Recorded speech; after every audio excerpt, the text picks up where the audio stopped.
Welcome to मेंटोरा classes. आज का topic हमारा होगा मूल कर्तव्य।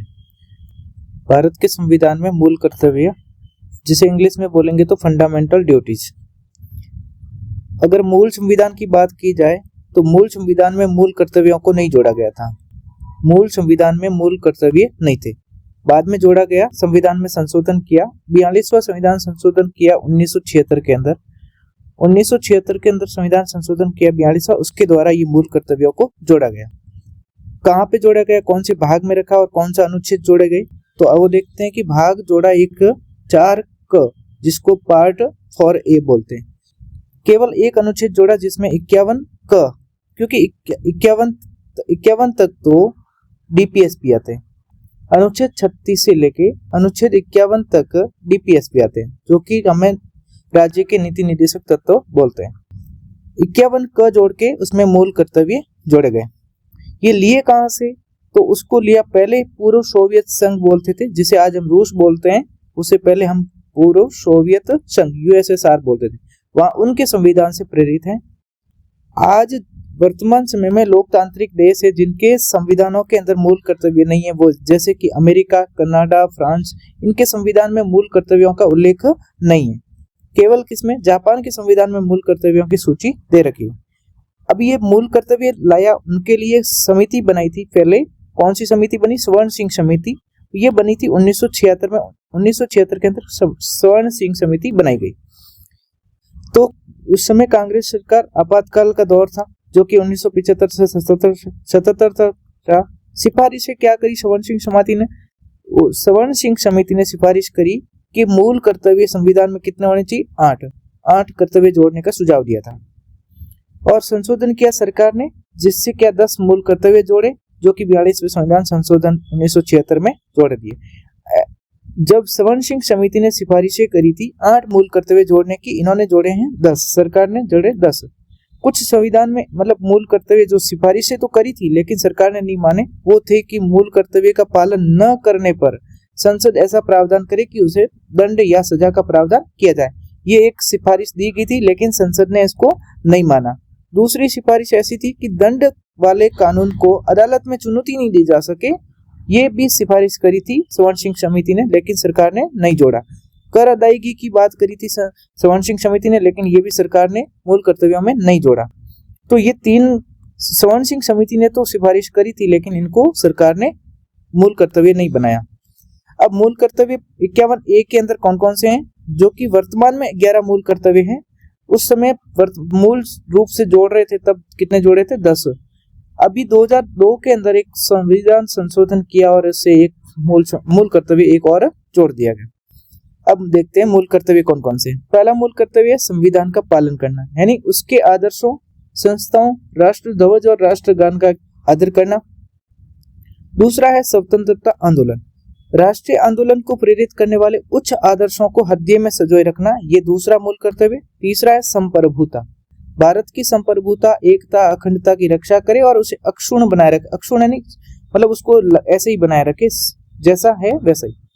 देश की रक्षा करे और बुलाए जाने पर राष्ट्र की सेवा करे, ये चौथा है।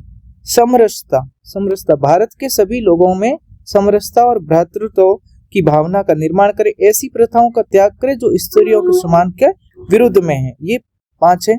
छठा मूल कर्तव्य है कि संस्कृति के बारे में, हमारी सामाजिक संस्कृति है कंपोजिट कल्चर की गौरवशाली परंपरा का महत्व समझे और उसका परिरक्षण करे, ये था 6 मूल कर्तव्य। 7वां है कि पर्यावरण के बारे में, जो कि प्राकृतिक पर्यावरण, वन, झील, नदी, वन्य जीवों की रक्षा करे और उसका संवर्धन करे, प्राणी मात्र के प्रति दया भाव रखे, ये मूल कर्तव्य 7वां। 8वां है कि वैज्ञानिक दृष्टि, नागरिकों की वैज्ञानिक दृष्टि बढ़ाए। वैज्ञानिक दृष्टिकोण, मानवतावाद, ज्ञानार्जन और सुधार की भावना का विकास करे, ये 8वें मूल कर्तव्य।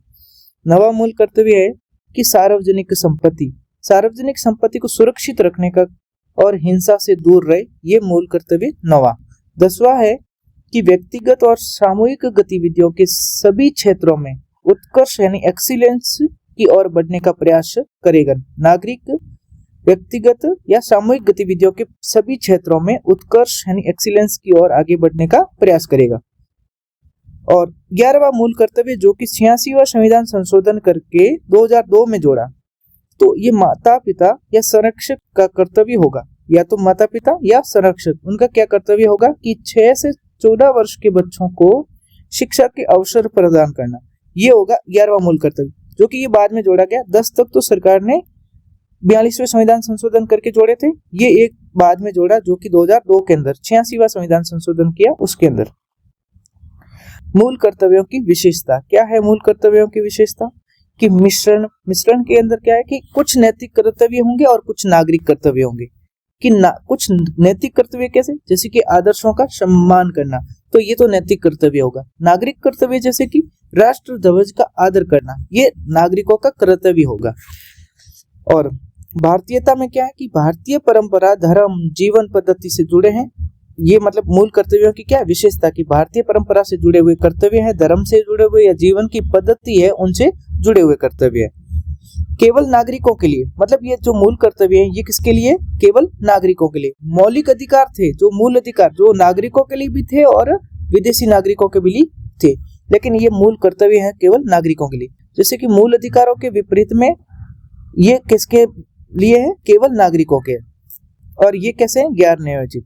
नीति निर्देशक तत्व भी गैर न्यायोचित हैं, उसकी तरह मूल कर्तव्य हैं उनको भी क्या बनाया गया? गैर न्यायोचित है, जिसका उल्लंघन होने पे कोर्ट में सीधा नहीं जाया जा सकता है। हालांकि संसद कानून बनाकर इन्हें लागू कर सकती है। ये कौन कर सकता है? संसद अगर कोई कानून बनाए तो उन्हें लागू कर सकती है। किसको? मूल कर्तव्य की बात कर रहे हैं। आलोचना देखते हैं। इसकी आलोचना की गई कि अपूर्ण सूची है ये। किसकी? मूल कर्तव्यों को बताया गया कि इसमें मतदान करने, कर अदायगी यानी टैक्स पेइंग और परिवार नियोजन जैसे महत्वपूर्ण कर्तव्य हैं उनको शामिल नहीं किया गया। यानी स्वर्ण सिंह समिति ने टैक्स देने का सुझाव दिया था कि टैक्स को भी क्या बनाया जाए? मूल कर्तव्य, लेकिन सरकार ने मूल कर्तव्य टैक्स को नहीं बनाया, टैक्स पेइंग को नहीं बनाया। अस्पष्ट भाषा जैसे कि उच्च आदर्श, सामाजिक संस्कृति, ये शब्द यूज किए गए मूल कर्तव्य में, तो ऐसे शब्द है वो आम आदमी नहीं समझ सकता है, उसको मुश्किल होगा समझने में। और कह रहा स्थान, इसकी स्थान है जो कि 4A के अंदर दे रखा है, लेकिन ये कह रहे आलोचक कहते हैं कि इन्हें भाग 3 यानी मूल अधिकारों के बाद में जोड़ना चाहिए ताकि ये उनके बराबर में लगते हैं, उनके यानी मूल अधिकारों के बराबर लगते, तो ये इनका स्थान भी क्या सही नहीं है, ये मूल आलोचकों का कहना है। आगे आए वर्मा समिति, तो वर्मा समिति बनाई थी 1999 के अंदर।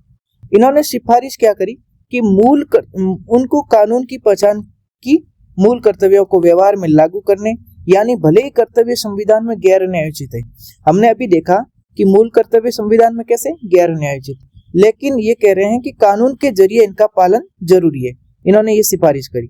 तो सरकार ने जैसे कि राष्ट्र गौरव अपमान निवारण अधिनियम 1971 लाई।